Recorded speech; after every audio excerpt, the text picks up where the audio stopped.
बिस्मिल्लाहिर्रहमानिर्रहीम। अस्सलाम वालेकुम नाज़रीन, अमीर रसीरा program voice it with KTN news आहे लैला निसार। नाज़रीन, अवाम त अवाम पर हाणे पुलिस बि धाड़ेलनि खां महफ़ूज़ न रही आहे। नौबत इहा अची पहुती आहे जो हाणे पुलिस धाड़ेल जेको आहे पंहिंजा मुतालबा मनराइण जे लाइ कंहिं बि हद ताईं वञी सघनि था। इहो आउं ॻाल्हि करे रही आहियां शिकारपुर जे तालके खानपुर जे कच्चे में धाड़ेलनि जेको आहे थाणे ते हमिलो करे 5 पुलिस अहलकारनि खे अगवा करे विधो आहे। सो हीअ नौबत अची पहुती आहे। इतसी अची पहुता आहियूं त जेके कानून नाफ़िज़ करण वारा इदारा आहिनि ऐं उन्हनि जा जेके अहलकार आहिनि हाणे उहे बि उन्हनि खे बि शायदि तहफ़ुज़ फ़राहम कंदो, पर तहफ़ुज़ केरु फ़राहम कंदो? हू त पाण तहफ़ुज़ फ़राहम करण वारा इदारा आहिनि। त आख़िर ही थी छा रहियो आहे? उत्तर सिंध अॻ में ई इन्हनि अमन अमान जे इशूज़ जे हवाले सां तमामु घणो मशहूरु आहे ऐं ही इशूज़ एतिरा त इंटेंसिफाई थी विया आहिनि त हाणे तहफ़ुज़ फ़राहम करण वारा बि उन्हनि खे बि जेको आहे धाड़ेल अगवा कयूं वञनि पिया, बाक़ाइदा थाणनि ते अची करे हमला थियनि था। सो इन समूरे मामले जे नतीजे में नाज़रीन CM सिंध निगरां वज़ीर जेको आहे सिंध जो मक़बूल बाक़र साहब उन्हनि कावड़ जो इज़हार कयो, पर छा कावड़ जो इज़हार करणु काफ़ी आहे? इन खां अलावा धाड़ेलनि जी जेकॾहिं वधीक ॻाल्हि कयूं त उन्हनि जो मुतालबो आहे त उन्हनि जे साथी ॾोहारी जी हुन साथी ॾोहारी जी आज़ादी जो शर्त जेको आहे रखी छॾियो आहे। यानी हू चवनि था त तव्हां असांजो हिकिड़ो साथी आज़ादु कयो, पोइ तव्हांखे जेके पुलिस अहलकार असीं अगवा कया आहिनि उन्हनि खे असीं आज़ादु कंदासीं। सो बहरहाल ही तमामु ईअं चइजे त ख़तरनाक पोज़ीशन थी वई आहे। ज़ाहिर आहे जॾहिं तहफ़ुज़ फ़राहम करण वारा अगवा थी विया आहिनि त उतां जो आम आवाम छा सोचींदो हूंदो? छा उहो महसूस करे पियो पाण खे या न? ज़ाहिर असां इन समूरी सूरत हाल मां अंदाज़ो त लॻाए पाण ई सघूं था त छा हालत जेको आहे उतां जे आवाम जी हूंदी हिन वक़्तु। सो हली जेको आहे सर्कस सदायो सां असीं ॻाल्हि ॿोल कयूं था। सर्कस सदायो असांखे जॉइन कयो आहे जेको KTN न्यूज़ लाड़काणो ऐं सखर जो ब्यूरो चीफ आहे। अस्सलाम वालेकुम सर्कस साहब, वॾी महिरबानी तव्हां टाइम ॾिनो इन अहम मौज़ू ते ॻाल्हाइण जे लाइ। वालेकुम अस्सलाम, वॾी महिरबानी। सर्कस साहब, ही छा थी रहियो आहे आख़िर? उत्तर सिंध त ऑलरेडी इन्हनि कमनि में तमामु घणो मशहूरु आहे अमन अमान जे इशूज़ जे हवाले सां, ऐं हाणे त इहा नौबत अची असीं आख़िर ॾिसणो पियो जेके तहफ़ुज़ फ़राहम कनि था उन्हनि खे बि धाड़ेल अगवा करे हलिया विया। वॾी महिरबानी लेला, ॾिसो न, ही जेको केस आहे शिकारपुर वारो SHO समेत 5 अहलकारनि जे अगवा वारो, ही बि हिकिड़ो पुलिस जे लाइ हाणे ॼणो चैलेंज सां गॾु हिकिड़ो टेस्ट केस बि आहे। सही। हाणे पुलिस जेकॾहिं ॾोहारियुनि खे ॿधंदी त ॾोहारी उन जे बदिले में वरी पुलिस अहलकारनि खे अगवा कंदा ऐं पोइ डील थींदी, वरी धाड़ेल पंहिंजो जेको ॾोहारी आहे उहो छॾाए वेंदा ऐं उन जे बदिले में वरी पुलिस जा जेके मग़वी आहिनि उन्हनि खे बाज़ियाब कराए वेंदो। हिकिड़ी अजीब सूरत हाल पैदा थी आहे ऐं पुलिस शिकारपुर पुलिस अॼु 5 ॾींहुं आहे त उन्हनि खे बाज़ियाब त न कराए सघी आहे, पर डील जूं कोशिशूं कयूं वयूं धाड़ेलनि सां। शिकारपुर ज़िले जी हिकिड़ी बाअसर शख़्सियत उन जी मार्फत धाड़ेलनि सां ॻाल्हियूं जारी रखियूं 5 ॾींहंनि ताईं पुलिस, ऐं उन में कुझु जेके पुलिस जे हिरासत में माण्हू हुया उन्हनि खे बि विच ते छॾियो वियो त उहे वञी हिन सॼे मामले खे ठाहिनि। पर राति देर जेके असांजी इंफॉर्मेशन हुई आहे, जेके इतला हुया त उहे जेके धाड़ेलनि ऐं पुलिस जे विच में डील वारियूं ॻाल्हियूं हुयूं या जेको पुलिस कोशिशूं कयूं राॼूनी तरीक़े सां, उहे कोशिशूं नाकाम थी वियूं ऐं धाड़ेलनि मुकमल तौर ते जवाबु ॾिनो। उन्हनि इहो ई मुतालबो रखियो त पहिरियां जेको हुननि जो गिरफ़्तार थियल आहे ॾोहारी महर बडाणी जतोई, उनखे आज़ादु कयो, उन खां पोइ जेके मग़वी आहिनि तव्हांखे मोटाए ॾींदासीं। त हीअ सूरत हाल थी ऐं इन सॼी सूरत हाल खां पोइ हाणे ज़ाहिर आहे पुलिस वटि ॿियो ऑप्शन इहो हुयो त उहा ऑपरेशन करे, पर ऑपरेशन वारे पासे ॾे अञा ताईं पुलिस वञे ई न पई। अंदरि कच्चे जे इलाइक़े में अहिड़े क़िस्म जी का मूवमेंट कोन्हे। अॼु बि जीअं गुज़िरियल 5 ॾींहंनि खां वठी पुलिस कोट शाहू थाणे ते मौजूदु हुई त अॼु बि उते ई मौजूदु आहे। अॼु उते कुझु नफ़री वधाई वई आहे। हाणे पुलिस पंहिंजी थोरी अॼु स्ट्रेटजी चेंज कई। स्ट्रेटजी चेंज इहा कई आहे त पुलिस जेके धाड़ेल आहिनि, इहो महर बडाणी, छो त टोलो बि इन ई धाड़ेल जो आहे, त उन जा जेके पके ते मिट माइट रहनि था, वेझा दोस्त रहनि था, जिन सां उन्हनि जो तालुक़ आहे, उन्हनि जूं लिस्टूं ठाहियूं आहिनि ऐं पोइ पुलिस डिसाइड कयो आहे त उन्हनि खे गिरफ़्तार कयो वेंदो ऐं कच्चे मां बि कुझु गिरफ़्तारियूं थींदियूं। पोइ अहिड़े क़िस्म जा माण्हू गिरफ़्तार कयो जीअं धाड़ेलनि खे उन्हनि जी परेशानी थिए, जहिड़े नमूने पुलिस खे पंहिंजे मग़वियुनि खे बाज़ियाब कराइण जी परेशानी आहे त धाड़ेल बि परेशान थियनि ऐं उन खां पोइ डील कयो। उहे माण्हू उन्हनि खे मोटाए ॾियो ऐं पुलिस अहलकार वापसि वठो। त पुलिस जी जेका ॿी स्ट्रेटजी आहे उहा इहा आहे। हाणे इन हवाले सां जेको धाड़ेलनि मुतालबो रखियो पुलिस जे साम्हूं त महर बडाणी जेको धाड़ेल आहे उनखे वापसि कयो। त DIG लाड़काणो ऐं SSP शिकारपुर पुलिस जो ज़रिए जो इहो चवणा त उन्हनि IG खे बि इहा इंफॉर्मेशन ॾिनी आहे, ख़ातिरी बि कराई आहे त हिनखे आज़ादु जेको आहे न कयो वेंदो धाड़ेल खे। बाक़ी जेकॾहिं मग़वी छॾाइजनि था त उनजे बदिले में पुलिस उन्हनि खे ख़ातिरी कराई आहे त इनखे मारियो बि न वेंदो ऐं इन जे मथां जेके केस आहिनि, छो त ॿुधायो वञे पियो त 19 जेके केस आहिनि इन धाड़ेल जे मथां आहिनि, उन्हनि मां 5-6 केस जेके आहिनि अगवा जा आहिनि, बाक़ी पुलिस मुक़ाबलनि जा आहिनि। ठीकु पुलिस आहे। उन्हनि खे ख़ातिरी पई कराए त जेके पुलिस मुक़ाबलनि वारा केस आहिनि उन्हनि में उनखे असां रिआयत ॾींदासीं ऐं उन सां नरमी थींदी, बाक़ी उनखे आज़ादु न कयो वेंदो। ऐं उन खां पोइ IG सिंध जे हुकुम ते जेको गिरफ़्तार थियल हुयो महर बडाणी जतोई धाड़ेल ज़रिए जो इहो चवणो आहे त उनखे कंबर खां सखर मुंतकिल कयो वियो आहे। इन मामले जी जांच जेका आहे उहो DSP साइट ठीकु आहे, सखर यानी जो आहे। पुलिस पंहिंजी ॻाल्हि ते सर्किट साहब बीह रही आहे त हू धाड़ेलनि जे साथी ॾोहारी खे जी जी उन जे ई हवाले कयो वियो आहे। त इहे अञा ताईं राजूनी कोशिशूं हलनि पियूं, बाक़ी को ऑपरेशन वारो एक्शन जेको थींदे असांखे नज़र अचे उहो न पियो अचे। ठीकु आहे, सभु पुलिस बहरहाल पंहिंजी इन ॻाल्हि ते त क़ाइमु बीठी आहे त जेको धाड़ेल डिमांड कनि था त पंहिंजे साथी ॾोहारी खे हू उनजी आज़ादी जो मुतालबो कनि था, त यानी उहो पुलिस जेको आहे कंहिं बि हद ताईं मिलण जे लाइ तयारु त न आहे न। डील में इहो सभु त शामिल आहे, होॾां अहिड़ा क़िस्म जा मुतालबा ऐं हेॾां धाड़ेलनि जे घरनि ते जेके हुन जा मिट माइट ते रहनि था उन्हनि जे मथां उन्हनि चढ़ाई कई आहे। सो क़ाइमु आहे पंहिंजी हिन ई ॻाल्हि ते त वाक़ई में उन साथी ॾोहारी खे आज़ादु कंहिं बि सूरत में न कयो वेंदो। हा ॾिसो न, पुलिस जेका आहे इन ॻाल्हि ते त ठीकु आहे क़ाइमु आहे, पर जेका पुलिस जी रिक्ट आहे उहा त ख़तम थी चुकी आहे न। सही। पहिरें जॾहिं इहो धाड़ेल अगवा पंहिंजो धाड़ेल जॾहिं गिरफ़्तार थियो हुयो त इनखे कंबर पुलिस जेका आहे उहा हितां सखर जे हिकिड़े ख़ानगी मेडिकल सेंटर तां उनखे गिरफ़्तार करे वई हुई। ऐं जेको माण्हू हिन जो चङो मुड़ुसु हुयो जेको इलाज कराइण जे लाइ हिनखे हिते खणी आयो उनखे बि पुलिस गिरफ़्तार कयो हुयो ऐं उन सां गॾु ड्राइवर खे बि पुलिस गिरफ़्तार कयो हुयो। उन खां पोइ हिकिड़ो पुलिस अमलदार आहे जेको इन कम्यूनिटी सां तालुक़ु रखे थो, शिकारपुर जी हिकिड़ी अहम चौकीअ ते मुक़ररु थियल हुयो, पुलिस उनखे बि हिरासत में वरितो हुयो प्रेशर ॾियण जे लाइ। पोइ उन्हनि खे शिकारपुर जी हिकिड़ी जेका बासर शख़्सियत आहे उन जे मार्फत इन्हनि खे वरी छॾियो वियो हुयो। उहे उन सां गॾिजी इन कचे वारे इलाइक़े में धाड़ेलनि सां ॻाल्हियूं करण विया, पर राति जॾहिं ॻाल्हियूं नाकाम थियूं त उन बासर शख़्सियत इहे साॻा माण्हू वरी वापसि पुलिस खे ॾिना। हिन वक़्तु उहे लाड़काणे पुलिस जेका आहे रेंज उन जे कस्टडी में उन्हनि खे मुख़्तलिफ़ हंधनि ते रखियो विया। हाणे हीअ जेका स्ट्रेटजी हले पई त रिट जेका पुलिस जी आहे उहा कहिड़े तरीक़े सां क़ाइमु थींदी, इहो हिकिड़ो वॾो अहम सवाल आहे। अच्छा, विच में पंहिंजो पुलिस ऐं रेंजर्स जी जेकी मिलियल ऑपरेशन पंहिंजो हले पियो कचे में, उहो आख़िर किथे पहुतो? उहे त धाड़ेलनि खे वञी करे उनजे रूट्स खां ख़तमु करण जूं दावाऊं कनि पिया, पर असांखे त उहो बि कुझु नज़र न आयो। पर हीअ त उबतो जेको आहे कानून नाफ़िज़ करण वारनि अहलकारनि खे जेको आहे हू त पकड़े करे हलिया विया। इहो छा थियो भला? उन ऑपरेशन जो छा थियो? जी हा ॾिसो, इहो त हिकिड़े पासे ते माना ऐलान कयो वियो त रेंजर्स ऐं पुलिस जो कचे जे इलाइक़े में ऑपरेशन कयो वेंदो। ॿिए पासे उहो ऑपरेशन त शुरू थियो रहंदो। वरी जेके पुलिस एहलकार हुआ हिकिड़ो एसोसियो समेत 5 ॼणा उहे अगवा थिया। माना धाड़ेलनि जूं जेके कार्रवायूं आहिनि उहे तेज़ थी वियूं, धाड़ेलनि जे ख़िलाफ़ जेका कार्रवाई थियणी उहा न थी। हाणे इन हवाले सां अगरि पुलिस ऑफिसरनि सां ॻाल्हि ॿोल कयूं था न त हू हिकिड़ो उनजो जवाज़ इहो था ॿुधाइनि त भई ऑपरेशन जो जेको पहिरियों फेज़ हुयो, पहिरियों फेज़ इहो हुयो त माना इन्हनि जी डेटा कलेक्ट करणी हुई त पके ते इन्हनि जा केरु सहूलियतकार आहिनि जेके इन्हनि धाड़ेलनि ते अचनि वञनि था। माना पहिरें फेज़ में उहे लिस्टूं मुकमल कयूं असां, उन्हनि जूं गिरफ़्तारियूं थींदियूं, उन खां पोइ कचे जे अंदरि एक्शन थींदो, छो त कचे जे अंदरि हिन वक़्तु पाणी बिछल आहे, इहो पुलिस जो मौक़िफ़ आहे। त उहो ऑपरेशन अञा बाज़ाब्ता तौर ते शुरू ई न थी सघियो आहे। वरी उन जे हवाले सां चयो वियो त बाबा इहो असांजो जेको आहे इंफॉर्मेशन बेस्ड हूंदो ऐं टारगेटेड ऑपरेशन हूंदो। उहो टारगेटेड ऑपरेशन में बि ईअं थियो त 2-3 कार्रवायूं थियूं, उन खां अॻिते जेका उहो टारगेटेड ऑपरेशन उहो बि न वधी सघियो। मथां वरी शिकारपुर वारो जॾहिं वाक़ियो थियो त उन खां पोइ त माना सूरत हाल ई ॼण चेंज थी वई आहे। हाणे सम्झ में इहो पियो अचे त जेको सॼो ऑपरेशन हुयो उहो हिन वक़्तु ताईं किथे बि माना इनिशियली हुयो न 4 ज़िला सिलेक्ट कया विया, सखर, घोटकी, शिकारपुर ऐं कदकोट कश्मीर। उहे ॿुधाइनि पिया त जेके 7 धाड़ेलनि जा वॾा टोला आहिनि उहे सखर रेंज में आहिनि ऐं लाड़काणे वारे पासे ते 11 धाड़ेलनि जा टोला आहिनि जेके आइडेंटिफाई थिया हुया ऐं 300 धाड़ेल ॿुधाइनि पिया त उहे शिकारपुर ऐं कदकोट कश्मीर वारे पासे जे कचे में रहनि था ऐं तक़रीबन 200 जेके धाड़ेल आहिनि उहे सखर ऐं घोटकी वारे पासे ते। जेके लिस्टूं इनिशियली पुलिस तयारु कयूं हुयूं, सॼो प्लान तयारु कयो। हाणे उन्हनि मां कंहिंजूं बि गिरफ़्तारियूं कोन थियूं हिन वक़्तु। इहो जेकॾहिं ऑपरेशन शायदि स्टार्ट थिया, जीअं इहे ऑपरेशन जे लाइ चयो वियो, रेंजर्स बि पहुती, पुलिस बि अंदरि जॾहिं कचे में लथी त माण्हुनि खे हिकिड़ी माना अहसासु थियो त न वाक़ई वॾो ऑपरेशन थियणु वञे पियो जंहिंसां माना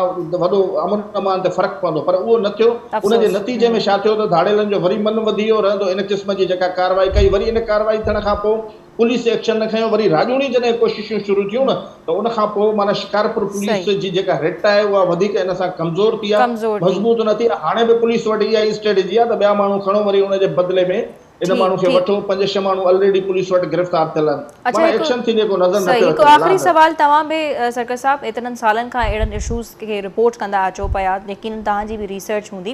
थोरो इहो ॿुधायो त छा तव्हांखे लॻे थो त हाणे ईंदड़ वक़्त में अञा अहिड़े क़िस्म जा वाक़िया उत्तर सिंध में तव्हांखे नज़र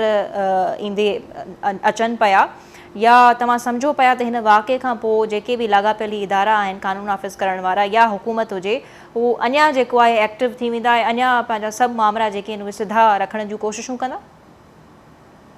लेला जेको तजुर्बो आहे उहो त ॿुधाए थो त इन क़िस्म जी जेका सूरत हाल आहे उहा लॻे थो त इहा बरक़रार ई रहंदी छो त इन खां अॻु में जेके ऑपरेशन जूं ॻाल्हियूं कयूं वयूं उहे ऑपरेशन थियूं ऐं माज़ीअ में हिकिड़ो ट्रेंड रहियो आहे शिकारपुर ऐं कंदकोट कश्मीर में त जॾहिं बि को धाड़ेल गिरफ़्तार थींदो आहे त उन जे बदिले में पुलिस एहलकार जेके आहिनि अगवा थींदा वरी पोइ पुलिस डील करे उन्हनि खे वापसि कराईंदी हिकु त हीउ कचे वारा जेको एरिया में अंदरि हड़ेलनि जा टोला आहिनि इन ॻाल्हि ते हीउ पुराणा आदी थियल आहिनि हिकु त इहो ऐं उन खां पोइ ॾिसो त सिंध जे निगरान वॾे वज़ीर नोटिस वरितो 3 ॾींहंनि जो पुलिस खे अल्टीमेटम ॾिनई 3 ॾींहंनि जा 5 ॾींहं गुज़री विया हिन वक़्त ताईं कुझु बि कोन थियो अल्टीमेटम ई रहिजी वियो ऐं जेके एसएचओ समेत मगवी आहिनि उहे बाज़ियाब न थिया हाणे त इतला इहे बि आहिनि त जेको एसएचओ आहे उहो शुगर जो पेशेंट आहे उहो हुते एसएचओ जो पुट बि शामिल आहे न सरकार साहब जी एसएचओ जो पुट बि शामिल आहे हा न हिन सां गॾु एसएचओ जो पुट आहे उन खां अलावा 3 एहलकार आहिनि माना उन थाणे जो वॾो मुंशी एसएचओ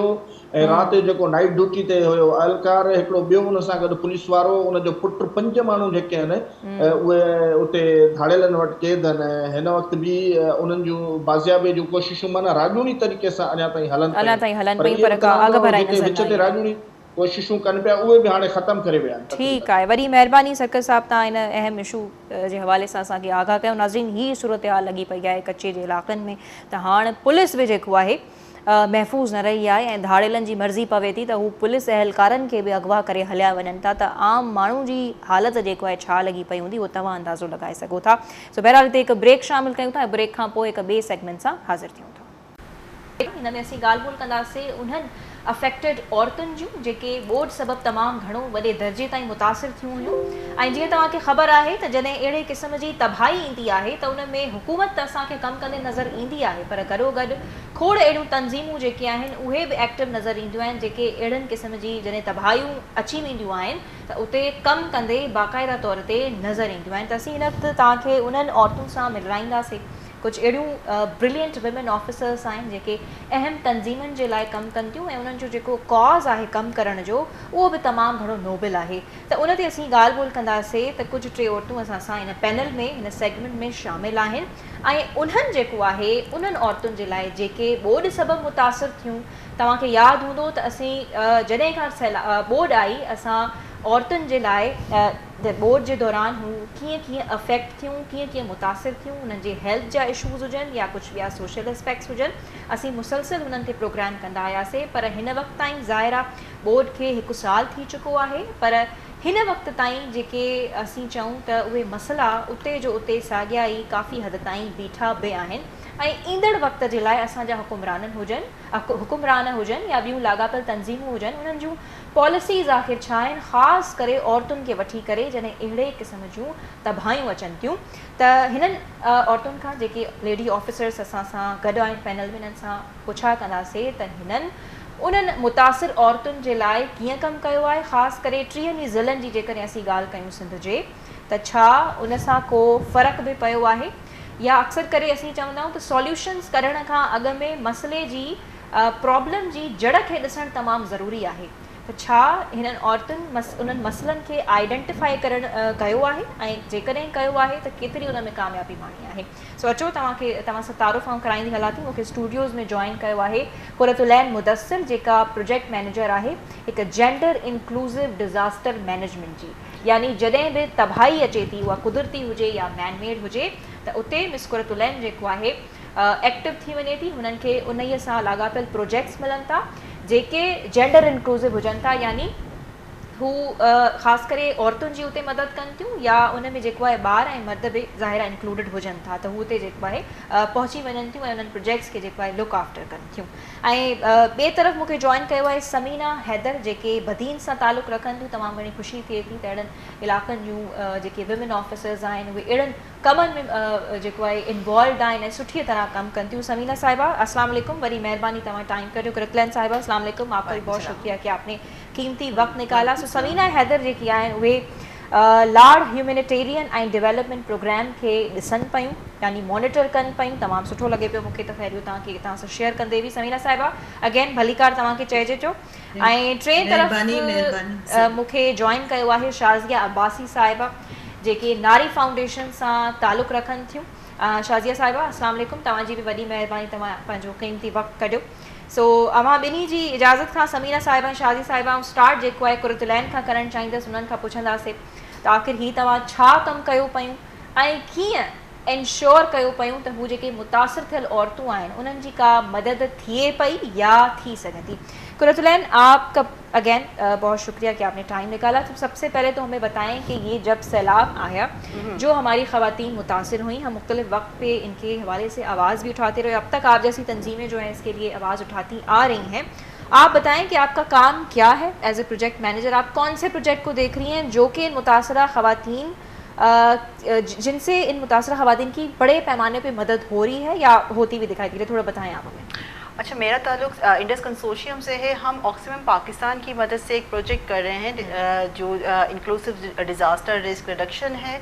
उस पर हम 5 डिस्ट्रिक्ट के साथ काम कर रहे हैं इस वक्त, सखर, घोटकी, दादू, सांगड़ और बधी। ठीक है। इसमें हमने जितना भी जब डिज़ास्टर आया था 2022 का, उसके बाद हुकूमत का जो रिलीफ एक्टिविटीज़ हुकूमत की रही, उन इमदादी कार्रवाइयों में के दौरान और उनके बाद ख़वातीन के साथ जो हादसात गुज़रे, उनके साथ जो असरात रहे, उसको हमने डॉक्यूमेंट किया है। हम इन 5 डिस्ट्रिक्ट की ख़वातीन से अलग-अलग जाकर हमने मुलाकातें की, उनकी हमने स्टोरीज़ को डॉक्यूमेंट किया कि किस तरह से उनके साथ जो है सेफ गार्डिंग और प्रोटेक्शन के इशूज़ रहे हैं, किस तरह से उनके घर के अफराद की जब वो जान का नुकसान हुआ तो उनको किस तरह से हुकूमत से मदद मिली और नहीं मिली, बच्चियों की तालीम को किस तरह से बीच से जो है डिस्कनेक्ट कर दिया गया और वो कंटिन्यू हुई कि नहीं हुई। इसके साथ साथ हमने ये भी देखा है कि उनकी लाइवलीहुड के इशूज़ थे, उनकी फोर्स मैरिज के इशूज़ थे, उनके हैरेसमेंट के इशूज़ थे, उसको हुकूमत पाकिस्तान किस तरह से डील कर रही है। अच्छा, अब यहाँ पे मैं आपको थोड़ा सा रोकना चाहूँगी। आपने कहा कि आपने 5 अज़ला की ख़वातीन पे जो है काम किया। अब मुझे बताएं कि हमारे यहाँ तो सिंध में अगर ख़ास करके बात की जाए तो यानी 30 के 30 अज़ला ही अफेक्ट हुए थे, तो 5 डिस्ट्रिक्ट्स आपने कैसे चूज़ किए, सिर्फ 5 डिस्ट्रिक्ट्स? हम इंडस कंसोर्शियम क्योंकि 64 ऑर्गेनाइजेशन का एक कंसोर्शियम है जिसमें हम सारे लोग काम कर रहे हैं और ड्यूरिंग फ्लड जो है ये तमाम ऑर्गेनाइजेशंस अपने अपने डिस्ट्रिक्ट्स में काम करती हैं। अच्छा। हम जो है फ्लड एक्टिविटीज़ में रिस्पॉन्ड तो तमाम डिस्ट्रिक्ट्स में कर रहे हैं, लेकिन जब हमने ये देखा कि हमें एक आवाज़ उठानी है, वॉइस रेज़ करनी है, काम कर रहे हैं, हमारे इदारे मौजूद हैं, लेकिन फ्लड को लेके, फ्लड अफेक्टेड वुमेन को लेके, फ्लड अफेक्टेड वुमेन्स को लेके, फ्लड अफेक्टेड एक्टिविटीज़ को लेके हमने उसमें विंटर किट्स भी प्रोवाइड की हैं, कहीं हमने मेडिसिन भी प्रोवाइड की हैं, लेकिन ये जो स्पेसिफिक एक प्रोजेक्ट है इसमें हम 5 डिस्ट्रिक्ट को टारगेट कर रहे हैं जहाँ ज़्यादा फ्लड भी आया, जहाँ हिट ज़्यादा किया गया, जहाँ की ख़वातीन मुतासिर हुई, ताकि हम कुछ ऐसी चीज़ों को डॉक्यूमेंट कर सकें जिसे हुकूमत को प्रेजेंट किया जा सके। और ये कौन से 5 डिस्ट्रिक्ट हैं? ये 5 डिस्ट्रिक्ट सखर, घोटकी, दादू, बदीन, सांगड़। अच्छा, ठीक है जी, 5 डिस्ट्रिक्ट में। और इन स्टोरी को जो है डॉक्यूमेंट करने के बाद हमने एक छोटा सा डॉक्यूमेंट प्रिपेयर किया है जिसको हम चार्टर्ड ऑफ डिमांड का नाम दे रहे हैं। इसमें हमने कुछ मुतालबात हुकूमत सिंध के साथ किए हैं कि जब आप इमदादी कार्रवाइयाँ करते हैं उस दौरान और उसके बाद ख़वातीन के इन इशूज़ को मद्देनज़र रखा जाए, क्योंकि हम ये कह सकते हैं कि ये जो है ना वो एक बड़ी अच्छी लाइन्स हैं कुछ, ए दर्द बता कुछ तू ही पता, अब तक ये मौमा हल ना हुआ। ये एक ऐसा मौमा है, मतलब हम 2010 से सिंध प्रोविंस में सैलाब की तबाहकारियाँ देखते आ रहे हैं, हुकूमत बहुत इमीडिएट रिस्पॉन्स करती है, काम करती है, लेकिन हम ख़वातीन के जो बहुत मखसूस इशूज़ हैं ना उसको भूल जाते हैं, उसके लिए हम काम नहीं करते। हमें नहीं पता कि उस जो टेंट सिटी आपने लगाया था उसमें आपके पास कितनी प्रेग्नेंट वुमेन थी, कितनी आपके पास बेबीज़ की बर्थ हुई हैं, कितनी उस वजह से मुतासिर होकर डेथ्स हुई हैं। हुकूमत के पास इस चीज़ का डाटा अवेलेबल नहीं है? Proper data, accurate data available नहीं है। अच्छा, ठीक है, जब उसके पास उस टेंट सिटी में एक खातून एक बच्चे की पैदाइश करती है, एक बर्थ होती है, तो उस वक्त एक लेडी डॉक्टर मैसर नहीं होती। अच्छा, आपको वहाँ कोई ऐसा मेडिकल कैंप नहीं नजर आएगा कि जी वहाँ एक लेडी डॉक्टर का प्रोविजन ठीक किया है। चलिए, जाए। आपका काम में समझ आ गया कि आपने 30 अजला में कहें तो आप लोग एक्टिव हैं, आप काम कर रहे हैं मुतासरा ख़वातीन के लिए, लेकिन अभी जो है स्पेसिफिकली आपने 5 डिस्ट्रिक्ट्स की बात की जो कि सबसे ज़्यादा हम ये भी कह सकते हैं कि मुतासर थे, जिसमें सखर, बदीन, सांगड़ और दादू घोटकी जो है वो, दादू भी है ना इसमें? दादू भी है। दादू और घोटकी जेको है शामिल है। अच्छा समीना, तव्हां जी तरफ़ असीं वधंदासीं। तव्हांजो ताल्लुक़ यकीनन बदीन खां आहे, उते तव्हां एज़ अ मॉनिटरिंग ऑफिसर कमु कयो पिया, त तव्हां बि ॿुधाइजो त आख़िर 5 ज़िला छो 3 ज़िलनि में वाकई में कमु हले पियो? तव्हां जूं जेके ऑर्गेनाइज़ेशन्स आहिनि जिन सां तव्हां मिली करे कमु कयो पिया मुतासिर औरतुनि जे लाइ, पहिरियों त ॿुधायो त केतिरनि ज़िलनि जे लाइ, ऐं 5 ज़िला तव्हां छो चूंडिया, ऐं उतां जी मुतासिरा औरतुनि जे लाइ कीअं कमु कयो पिया, कहिड़े हवाले सां मदद उन्हनि खे प्रोवाइड कयो पिया? वालेकुम सलाम। सभ खां पहिरीं त KTN जी महिरबानी जो इन कम खे हाईलाइट करण जे लाइ असांखे नॉमिनेट कयो, ऐं असां चाहियूं था त न सिर्फ़ु असां बल्कि सिंध जूं समूरियूं औरतूं इन काज़ ते कमु कनि। ऐं तव्हांजे सवाल जो जवाबु हीअ आहे त 5 ज़िला इन करे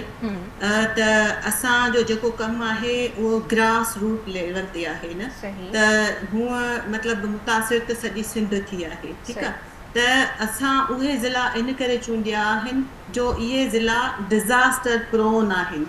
उहे ज़िला आहिनि जेके साहिली पट्टी खे लॻनि था, उहे ॿियनि ज़िलनि खां वधीक मुतासिर थिया आहिनि। ऐं इन्हनि जी असां वटि जीअं त असां न सिर्फ़ु एमरजेंसी में बल्कि असांजो जेको आहे जॾहिं डेवलपमेंट सेक्टर जा बि काफ़ी सारा कम इंडस कंसोर्शियम जी अम्ब्रेला हेठि या ॿियूं जेके डोनर एजेंसीज़ आहिनि उन्हनि जी अम्ब्रेला हेठि थी रहिया हूंदा आहिनि, त असांजी इहा पहिरियां खां ई असेसमेंट हूंदी आहे त जाग्राफियाई लेवल ते उहे कहिड़ा इलाइक़ा आहिनि जेके हिन डिज़ास्टर में या कंहिं बि क़िस्म जे डिज़ास्टर में वधीक मुतासिर थी सघनि था पंहिंजी जाग्राफियाई या उन खां अलावा पॉपुलेशन जे हिसाब सां। त इहे ज़िला असां उतां उन डेटा खां चूज़ कया आहिनि। ऐं उन खां अलावा असां छो त असांजो ग्रास रूट लेवल ते कमु आहे त असांजी हर ॾींहुं या हर हफ़्ते या हर महीने में असांजी उन्हनि औरतुनि सां मीटिंगूं थींदियूं रहंदियूं आहिनि। असांखे उन्हनि जी कंडीशन्स जी ख़बर आहे त उन्हनि जी जेका आहे। अच्छा, इहा तव्हां 5 ज़िलनि जी ॻाल्हि कयो पिया, 5 ज़िलनि जी औरतुनि सां तव्हां कनेक्टेड आहियो? हा। अच्छा, पोइ 5 ज़िलनि में छा तव्हां असां 5 ज़िलनि सां, इन्हनि मां असां 3 ज़िलनि सां कनेक्टेड आहियूं। ऐं छो त इंडस कंसोर्शियम न सिर्फ़ु LHDP बल्कि ॿियनि बि ऑर्गेनाइज़ेशन्स सां कमु करे थी, त उन्हनि में वरी ॿिया बि आहिनि। जी ठीकु। अच्छा, मूंखे इहो सम्झायो, ही जेके तव्हां 5 ज़िलनि जा नाला खयां, इन्हनि सां तव्हां कनेक्टेड कीअं आहियो? यानी जीअं तव्हां चओ था त महीनेवार वञी करे तव्हां हुननि सां उन्हनि जी मायुनि सां मीटिंग बि कंदा आहियो, ठीकु आहे, त छा उहे ॻोठनि जूं मायूं आहिनि या मतिलबु ओवरऑल जिते जिते बोर्ड घणो हिट कयो उते वञी करे तव्हां उन्हनि औरतुनि सां, यानी उनजो डेटा तव्हां कीअं कलेक्ट कयो, इहो बि त असांखे ॿुधायो थोरो। असां जो कमु जेको आहे उहो उन्हनि असांजे पंहिंजे ऑर्गेनाइज़ेशन जे थ्रू, छो त असां जो इहा आहे जो असांजी ऑर्गेनाइज़ेशन जे अंदरि हिकिड़ो वॉलंटरी पूल आहे। ठीकु आहे, त असांजा जेके बि मुखियर हज़रात आहिनि या असांजा जेके बि उहे माण्हू जेके के नंढे नंढे बिज़नेस में इन्वॉल्व आहिनि, त उतां खां असांखे मतिलबु थोरी घणी सपोर्ट मिलंदी रहंदी आहे न। त असां इहे जेके मतिलबु बोर्ड न बि हुजे त असांजा वॉलंटरी बेसिस ते असांजो हुते कमेटियूं ठहियल आहिनि ॻोठनि में, जेके ॻोठाणियूं कमेटियूं, ॻोठाणी औरतुनि जूं कमेटियूं औरतुनि जी भलाई या औरतुनि जी एम्पावरमेंट जे लाइ कमु कंदियूं आहिनि। उन्हनि खे मतिलबु को हुनर सेखारणु या जेके न्याणियूं आहिनि उहे न्याणियूं जिन खे बहितर तइलीम नथी मिली सघे त उन्हनि खे तइलीम जे लाइ उकसाइणु, उते नंढा नंढा ज़बरदस्त। अच्छा, बदीन में तव्हां केतिरनि ॻोठनि में उतां जी औरतुनि सां कनेक्टेड आहियो, यानी बदीन में केतिरनि ॻोठनि में तव्हां एक्टिव आहियो ऐं इहो कमु जेको आहे तव्हां कयो? बदीन में असीं 500 ताईं ॻोठ जेके आहिनि, 500 ताईं ॻोठ जेके आहिनि उन्हनि ताईं असां उन्हनि सां ठीक है तव्हां 5 ज़िला जेको आहे ही 5 ज़िला तव्हां चूज़ कया आहिनि ऐं हिननि ते तव्हां मख़सूस तौर ते कमु कयो फ़िलहाल त असीं तव्हांजो कमु सम्झूं पिया त कीअं उन्हनि मुतासिर थियल औरतुनि जी मदद थिए पई ऐं पोइ अञा कुझु ॿिया सुवाल आहिनि जेके आउं चाहींदसि तव्हां खां पुछां हाणे हलूं था शाज़िया साहिबा जी तरफ़ शाज़िया साहिबा तव्हांजी तरफ़ अचणु चाहींदसि तव्हां खां बि आउं पहिरियों बुनियादी सुवाल इहो ई कंदसि त ही 5 ज़िला छो छा इहो ई कारण आहे त हिते सभ खां वधीक जेको आहे ही सभ खां वधीक मुतासिर थियल आहिनि ऐं वधीक थोरो कम जे बाबति ॿुधायो त आख़िर उन्हनि औरतुनि जी मदद कीअं तव्हां कयो पिया छा सिर्फ़ु पॉलिसी मेकिंग ताईं तव्हां लिमिटेड आहियो या वञी करे तव्हां उते स्पॉट ते उन्हनि खे फैसिलिटेट बि कयो पिया थैंक यू रेला जी कि तव्हां एॾे सुठे ऐं हिकिड़ो क्लास प्लेटफॉर्म आहे KTN जो हफ़्ते जेको आहे सो मां हींअर ॻाल्हि करे रही आहियां त तव्हांजो सुवालु इहो की असां जेको आहे इहो 5 ज़िला कीअं चूज़ कया या उनजो मतिलबु छो इहे चूज़ कया छाकाणि त मुतासिर त सॼो समूरो सिंध थियो बेशक समूरो सिंध मुतासिर थियो पर जीअं अॻे चयो की हे उहे अज़ला आहिनि उहे ज़िला आहिनि जिते हीअ फ्लड 2010 जो जेको जॾहिं आयो हो तॾहिं खां ऐं उन खां बिफोर बि इन्हनि डिस्ट्रिक्ट्स में ऐं इन्हनि ॻोठनि में असांजो न सिर्फ़ु इहो प्रोजेक्ट बल्कि हूअं प्रीवियस बि कमु थींदो ई रहंदो आहे त असांजा फील्ड बि थींदी रहंदी आहे उते मॉनिटरिंग बि थींदी रहंदी आहे मुख़्तलिफ़ कम्युनिटी सां असां डायरेक्ट इनडायरेक्ट इन्वॉल्व हूंदा आहियूं त इहो ई रीज़न आहे की असांखे ख़बर हूंदी आहे जीअं अदीअ जी चवाणी की असां उते वेंदा रहंदा आहियूं फिज़िकली असांजी टीम्स वॉलंटियरली वेंदियूं रहंदियूं आहिनि ऐं मुख़्तलिफ़ कमनि जे हिसाब सां वेंदा रहंदा आहियूं त असांखे उतां जो इंटरनल जेके ग्रास रूट वारो लेवल आहे जेके इंटरनल उन्हनि जा प्रॉब्लम्स आहिनि स्पेशली ख़वातीन जा स्पेशली औरतुनि जा छो त ॾिसो इहे वनरेबल तबिको आहे न औरतूं ऐं ॿार जॾहिं बि कंहिं बि क़िस्म जो का मुसीबत अचे थी कंहिं बि क़िस्म जो को मसइला थियनि था त सभिनि खां वधीक जेको मुतासिर थींदड़ तबिको आहे उहो औरतूं ई आहिनि ऐं ॿार ई आहिनि त इन ते प्रीवियसली बि कमु थियल हूंदो आहे ऐं ॿियो इहे उहे ज़िला आहिनि जिते तमामु घणा मुतासिर थिया हुया इहे डिस्ट्रिक्ट्स न इहे 5 ज़िला तमामु घणा मुतासिर थिया ऐं उतां हींअर ताईं संभलण में न आया आहिनि इन करे हिनखे सिलेक्ट करण जो मक़सदु इहो हुयो कि सभिनि खां पहिरियां असां उते पहुचूं कि जिथे जी असांखे ख़बर आहे कि हितां जा छा हालात आहिनि सही जी ठीक आहे चलो इहो सम्झ में अची वियो त तव्हां 5 ज़िलनि जी औरतुनि जे लाइ जेके बोर्ड में तमामु घणो मुतासिर थियूं उन्हनि जे लाइ कमु कयो त कुरतुलैन साहिबा जी तरफ़ असीं हलूं पिया ऐं कुरतुलैन खां सम्झूं था त आख़िर हू जिन 5 ज़िलनि जी औरतुनि जी ॻाल्हि कनि थियूं ऐं क्लेम कनि थियूं त असां वञी करे उते उन्हनि जी मदद कई आहे ऐं हाणे वधीक जेको आहे हू हुकूमत सां मिली करे यानी उन्हनि जे अॻियां उन्हनि औरतुनि खे पेश करणु वञनि पियूं त तव्हां पंहिंजी ॻाल्हि जेको आहे अॻियां रखोसि असां पहिरियों सम्झूं था त हीअ आख़िर इन्हनि जी जेकी ऑर्गेनाइजेशन है उनके तहत मदद आखिर केड़ी थी है सो मदद आपने क्या किया यानी हम तो अभी इस वक्त तक जनरली बात करें कि 5 अजला आपने चूज़ किए और वहाँ की अफेक्टेड वुमेन के लिए आप काम करें लेकिन वो काम है क्या कैसे असिस्ट करिए आप उन्हें अच्छा इसमें अगर मैं ये कहूँ कि हम इन 5 अजला की ख़वातीन के लिए इस वक्त जो काम कर रहे हैं वो हम काम करना चाहते हैं कि पॉलिसी मेकिंग में इन ख़वातीन के जो मुश्किल वक्त गुजरे हैं और उनकी इमदादी कार्रवाइयों में उनके जिन मसलों को एड्रेस नहीं किया गया उन मसाइल को इमदादी कार्रवाइयों की पॉलिसी का हिस्सा बनाया जाए। इस वक्त हम बेसिकली एक एडवोकेसी का काम कर रहे हैं कि पॉलिसी को किस तरह से इन्फ्लुएंस कर सकते हैं और ख़वातीन के लिए इंक्लूसिव जेंडर बेस्ड ख़वातीन के लिए हम कौन सी चीज़ें हैं जो इन पॉलिसीज़ में शामिल करवा सकते हैं। इसीलिए मैंने कहा कि जी जब हम जाते हैं 10 सिटीज़ जब लगी थी तो हमने देखा कि उसमें उनके लिए प्रोविज़न नहीं था लेडी डॉक्टर्स का, जबकि हमारे पास सिंध में एक बड़े जो है नंबर्स के साथ लेडी डॉक्टर्स मौजूद हैं। साथ साथ उनके लिए सेफ्टी और प्रोटेक्शन की जो एक्सपेक्ट है वो नहीं रखा गया कि जी जो है ख़वातीन के लिए उनमें लेडी पुलिस ऑफिसर्स का प्रोविज़न नहीं था कि लेडी पुलिस ऑफिसर्स वहाँ मौजूद हों, उनकी जो कंप्लेन है उनको अगर हरेस किया जा रहा है, उनको इमदादी कार्रवाई नहीं दी जा रही है, उनको राशन डिस्ट्रीब्यूट में हिस्सा नहीं दिया जा रहा, वो कौन सा कंप्लेन मैकेनिज़्म वहाँ पे था जो उसके पास ख़वातीन जाती हैं जबकि वहाँ पे कोई कंप्लेन मैकेनिज़्म नहीं रखा गया। रिपोर्ट के मुताबिक 16,000 स्कूल्स जो हैं, यूएन ओछा की रिपोर्ट है, 16,000 स्कूल जो है वो इफ़ेक्ट हुए, डिस्ट्रॉय हो गए एजुकेशन के इंस्टीट्यूट जो हैं स्कूल्स। उसमें सिंध की बात कर रही हूँ मैं, इसमें सिंध और बलूचिस्तान के स्कूल उन्होंने शामिल कर दिए हैं। तो ये जो स्कूल इफेक्ट हुए इसमें बच्चों की जो एजुकेशन थी वो डिसकनेक्ट हो गई। बाकी जो स्कूल की बिल्डिंग्स हमारे पास मौजूद थी उसमें हमने टेंट सिटीज़ या फिर जो पनाह गाहें बना दी गई जिसमें हम लोगों ने सैलाब मुतासरीन लोगों को रखा। तो वहाँ से जब वो स्कूल दोबारा आप गए हैं, खोले गए, तो वो रीफर्निश नहीं किए गए, उसकी मेंटेनेंस नहीं की गई और बहुत सारी बच्चियों की तालीम वहाँ से डिसकनेक्ट हो गई। साथ साथ हमारे पास अगर हम हेल्थ की बात करें तो रिपोर्ट के मुताबिक थाउजेंड्स जो हैं हेल्थ फैसिलिटीज़ सिंध की डिस्ट्रॉय हो गई। अच्छा। और उसके बाद जब सिंध की 1000 फैसिलिटीज़ जो हैं हेल्थ केयर फैसिलिटीज़ तबाह हो जाती हैं फ्लड की वजह से। ये तो आप उन मसाइल को आइडेंटिफाई करिए ना, यानी फिर उनकी मदद मतलब कैसे, जैसे आपने एक कंप्लेन मैकेनिज्म बड़ा अच्छा बताया कि आप उनके लिए, हम उनके लिए यही करना चाहते हैं कि हमने जो 11 मुतालबात रखे ना उसमें हम कह रहे हैं कि आपकी एक कंप्लेन मैकेनिज्म होना चाहिए। अच्छा, आपका एक अर्ली, ये मुतालबात में शामिल है, एक अर्ली वार्निंग सिस्टम होना चाहिए। अर्ली वार्निंग सिस्टम खवातीन को एड्रेस करके भी होना चाहिए कि किस तरह से आप उनको पेशगी इत्तला देंगे कि आपके इलाके में सैलाब या कोई किसी भी तरह की कोई आफत हिट करने वाली है। जैसे हम अगर पोलियो में देखें या वोट मेकिंग में देखें ना, जब हमें वोट चाहिए होते हैं तो आपके पास जितने भी मीडियम्स हैं कम्युनिकेशन के, चाहे वो आपका व्हाट्सएप में हो, आपका मैसेजेस हो, आपका ATM मशीन हो, क्योंकि ATM मशीन आजकल हर फर्द यूज़ कर रहा है, बेनज़ीर इनकम सपोर्ट के सिलसिले में हर फर्द ATM तक जाता है। हम वहाँ लगाते हैं पोलियो के ड्रॉप्स पिला दें, हम वहाँ लगाते हैं कि आप वोट डालें, आपका हक है, पाकिस्तान का हक है, में वोट डालना चाहिए। इसी तरह से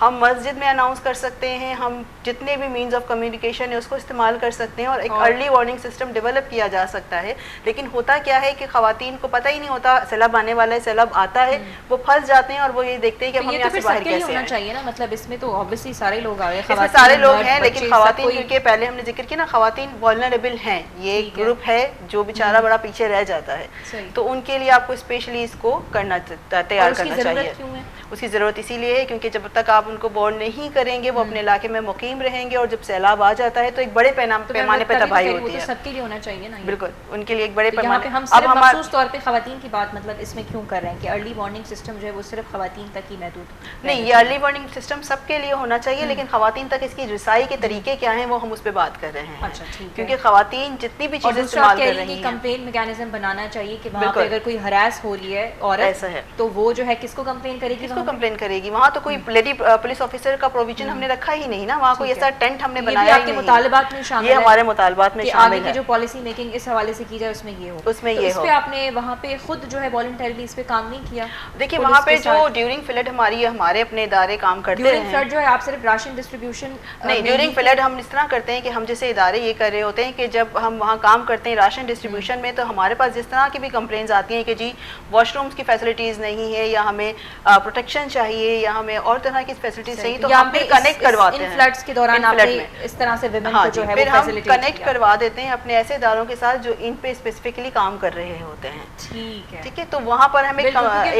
कनेक्शन, एक इंटीग्रेशन हम डेवलप करते हैं ताकि हम उनका राब्ता करवा सकें। जो हमारे नाज़रीन देख रहे हैं, मैं उनको यही जो है आपके थ्रू समझाना चाहती हूँ कि आखिर उनकी मदद यानी खवातीन की कैसे आई सागे हुई सवाल जेको आप तव्हां खां ॿिया करणु चाहींदसि समीना, त असां पहिरियों कमु तव्हां जेके त सम्झोसीं, पर तव्हां मदद जेको आहे ख़ासि करे जिन 500 ॻोठनि जी तव्हां ॻाल्हि कई, कीअं तव्हांजो उते छा मैकेनिज़म बिल्ड थियल आहे ऐं छा तव्हांजा मुतालबा आहिनि हिन समूरनि मसइलनि खे मद्देनज़र रखी करे? पहिरियों मदद ते जेको आहे मखसूस तौर ते ॻाल्हाइजो त कीअं आख़िर तव्हां उन्हनि औरतुनि जी मुतासिर थियल औरतुनि जी मदद कयो पिया? जी लेला, मदद हीअं आहे त जीअं कुरत ॻाल्हि कई त असां तव्हांखे ख़बर आहे त डिस्ट्रिक्ट बदीन या सिंध या ॿिया जेके डिस्ट्रिक्ट आहिनि उन्हनि में कहिड़ी तरह इहे तबाही वारियूं जेके हालतूं हूंदियूं आहिनि या जेके इहे हादसा थींदा आहिनि उन्हनि में औरतूं मुतासिर थियनि थियूं। त सभ खां पहिरीं हुननि खे अशद नीड हूंदी आहे लेटरिन जी न, छो त हू हुतां जॾहिं एमरजेंसी में जॾहिं हू बुॾी हुतां निकिरनि थियूं त हुननि वटि एतिरो कुझु पाण वटि, छो त ॿारहाड़ी जा माण्हू आहिनि न, उन्हनि खे ख़बर पइजी वेंदी आहे त हाणे जेको आहे सो ही हवा जेका लॻे पई इहा असांखे ॿुधाए पई त हाणे जेका हिन दफ़े बोर्ड जेका आहे उहा घणी अचण वारी आहे। त उन ई महीनो ॾेढ अॻु ई पंहिंजो थोरो थोरो राशन, सुको राशन रखणु शुरू करे ॾींदा आहिनि, छो त इन्हनि जूं असां अॻु ई ट्रेनिंगूं थोरियूं करायूं आहिनि त उन्हनि खे ख़बर आहे त डिज़ास्टर प्रिपेयर्डनेस ते इन्हनि जूं ट्रेनिंगूं करायूं आहिनि। त हू पंहिंजो थोरो थोरो घणो राशन रखंदा आहिनि त जीअं ई ॿाहिरि निकिरंदा आहिनि उन मुसीबत खां त उहे हिकु ॿ ॾींहंनि जो राशन त एटलीस्ट उन्हनि वटि हूंदो आहे, खाधो पीतो हूंदो आहे, पर खाइण पीअण खां पोइ ज़ाहिर आहे लेट्रिन जी जेका आहे उहा औरत ज़ात जे लाइ अशद ज़रूरत हूंदी आहे। हाणे उहो लेट्रिन जॾहिं असांजी हुकूमत ॾाढो सुठो कमु कंदी पई आहे उन टाइम ते, पर स्टार्ट जेको आहे उहो कुक्ड फूड खां वठंदी आहे न, उन्हनि खे भत शुरू करे ॾींदा आहिनि त औरतूं पयूं खाईंदियूं आहिनि, मर्द ऐं ॿार त ठीकु आहे, पर औरतूं जेके आहिनि उहे उन टाइम ते जॾहिं तव्हांजा मतिलबु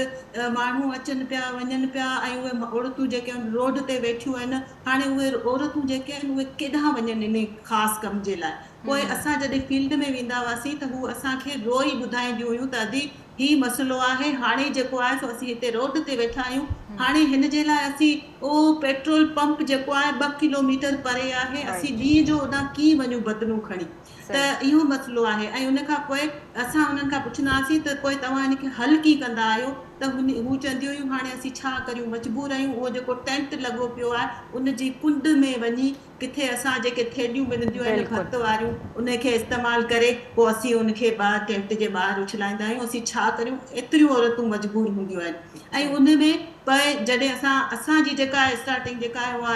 इनिशियली जेका आहे उहा लेट्रिन्स खां ई हूंदी आहे न, त असां उन्हनि खे लेट्रिन जेके आहिनि टेम्परेरी लेट्रिन कंस्ट्रक्ट करे ॾींदा आहियूं ऐं उन खां तव्हां पोइ छा उन्हनि खे असीं टेम्परेरी कोशिशि तौर ते कंदा उहे आहियूं। वॉशरूम्स बिल्डअप कराए ॾिना उते कंस्ट्रक्ट थिया उहे?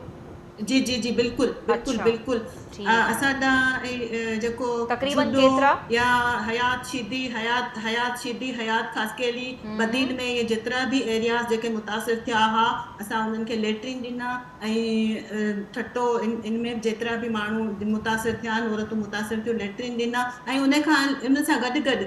वुमेन सेफ्टी किट छो जे ॾाढा इशू हूंदा आहिनि न। सही, बिल्कुलु तमामु सुठो लॻे पियो त इहो तव्हां इन्हनि खे प्रॉपरली हाईलाइट कयो ऐं उन्हनि जे लाइ ही मसइलो जेको आहे उनजो सॉल्यूशन तव्हां उन्हनि खे प्रेज़ेंट कयो, इहो ज़बरदस्त कमु आहे, साराहण जोॻियो आहे। ठीकु आहे, हिकिड़ो तव्हां वॉशरूम्स जी ॻाल्हि कई त उन्हनि खे वरी जेको आहे ज़रूरत उते महसूसु थी न शइ जी, वाक़ई में जॾहिं बोर्ड आई हुई। जी कुझु ऐड करणु चाहियो था तव्हां? जी जी। ऐं सेफ्टी किट ऐं उन सां गॾु असां कोशिशि कंदा आहियूं त उन्हनि जे लाइ ड्रिंकिंग वाटर जी मतिलबु असां फैसिलिटी त न ॾेई सघंदा आहियूं उन वक़्तु तकड़ी, पर उन्हनि खे उहे जेके आहिनि शयूं रखण जे लाइ जंहिंमें हू माना जेको सेफ ड्रिंकिंग वाटर हू रखी सघनि त अहिड़ा सामान उन्हनि खे प्रोवाइड कंदा आहियूं, त इहो असांजो कमु हूंदो आहे। ऐं आउं चवणु चाहियां थी त असांखे मतिलबु उन टाइम में औरतुनि जी मेंटली हेल्थ जेका आहे उहा ॾाढी डिस्टर्ब थी वेंदी आहे न, औरतुनि जी थोरे नौजवान। ठीकु आहे समीना साहिबा, तव्हांजा पॉइंट्स अची विया जेको असां तव्हां खां पुछियोसीं उनजो जवाबु तव्हां ॾाढो बहितरीनु नमूने ॾिनो। ऐं शादिया साहिबा साॻी ॻाल्हि तव्हां खां बि आउं पुछंदसि त हुननि जी मदद छा तव्हांजा मुतालबा आहिनि ऐं छा तव्हांखे लॻे पियो त जॾहिं ही औरतूं छा तव्हां इन्हनि औरतुनि खे वठी वञण वारा आहियो हुकुमराननि जे साम्हूं ऐं ही पंहिंजा मसइला उन्हनि जे आॾो जेको आहे पेश करणु वञनि पियूं जेके मुतासिर औरतूं आहिनि? जी शादी साहिबा आवाज़ अचे पियो तव्हां वटि? जी जी लैला जी इंशाल्लाह, छो त हिकिड़ो 11 नुकाती जीअं की तुरत बि ॻाल्हि कई 11 नुकाती चार्टर ऑफ डिमांड तयारु कयो वियो आहे, उहो बि फील्ड में वञी ऐं मुतासिरा ख़वातीन सां ॻाल्हि ॿोल करे उन्हनि जूं जेके स्टोरीज़ आहिनि उन्हनि जे ख़ुदि उन्हनि पाण ॿुधायूं आहिनि, उन्हनि जा हालात ॾिठा विया आहिनि और जिते जिते रहनि थियूं उन्हनि सां जेके जेके हादसा बोर्ड जे दौरान ऐं बोर्ड खां पोइ थिया आहिनि उन्हनि पाण ॿुधाया आहिनि उहे ख़वातीन जेके मुतासिरा आहिनि। त माना अहिड़ी दर्दनाक उन्हनि जी कहाणियूं त न पर हक़ीक़तूं आहिनि जेके ॿुधी करे ॾाढो अफ़सोस बि थींदो आहे। असां त अखियुनि सां ॾिसी आया लिस्ट आउट कजो त तव्हां उन्हनि जे लाइ कीअं कमु कयो, जीअं उन्हनि वॉशरूम्स जी ॻाल्हि कई ठाहे करे ॾिना, उन खां अलावा तव्हां उन्हनि जी कीअं हेल्प कई पियो उते, ॿिया कहिड़नि मसइलनि खे उहे मुंहुं ॾियनि पियूं? हेल्थ बि हिकिड़ो वन ऑफ द रीज़न्स आहे, फैक्टर्स आहे। जी जी जी हाणे ईअं आहे की असां जेको आहे सो शिकारपुर ज़िले में ख़वातीन जे लाइ स्पेशली उहे ख़वातीन जेके प्रेगनेंट हुयूं ऐं 5 सालनि माना अंडर 5 इयर्स जेके ॿार आहिनि, त ज़ाहिर आहे हाणे जॾहिं हिकिड़ो मुतासिर आहिनि कंहिं बि डिज़ास्टर सां त उन्हनि खां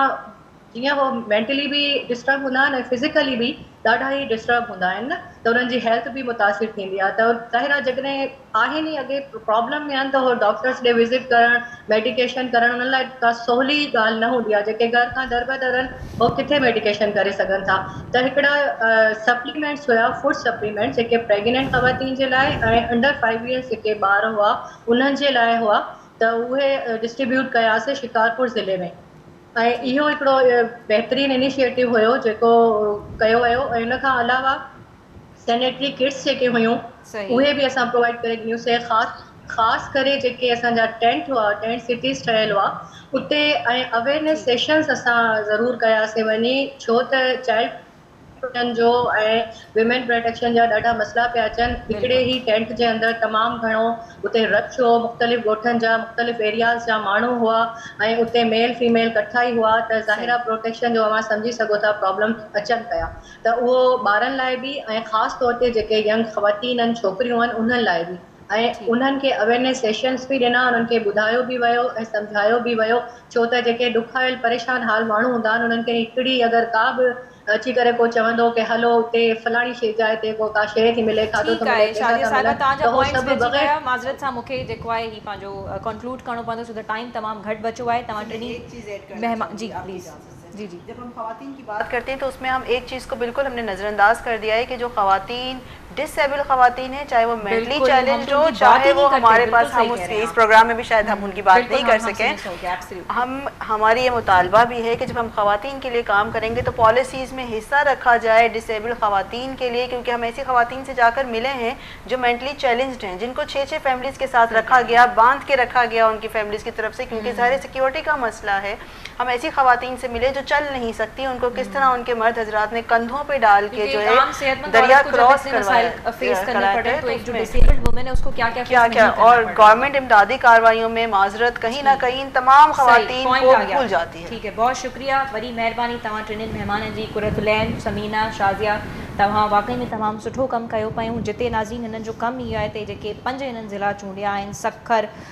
घोटकी, बदीन, सांगड़ ऐं दादू, उते बोर्ड में जेके मुतासिर औरतूं आहिनि, ख़ासि करे ॻोठनि जूं औरतूं,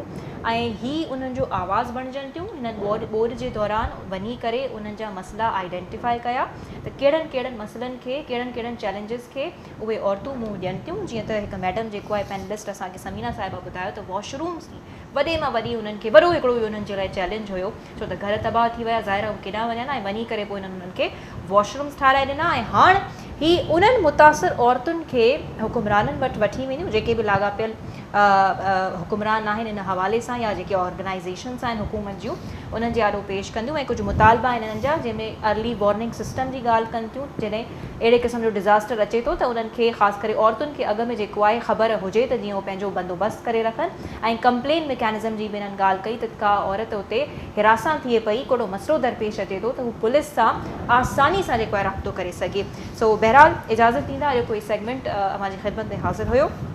इंशाअल्लाह मुलाक़ात थींदी ईंदड़ हफ़्ते के नए इशू सां गॾु। पंहिंजो तमामु घणो ख़्यालु रखंदा। अल्लाह।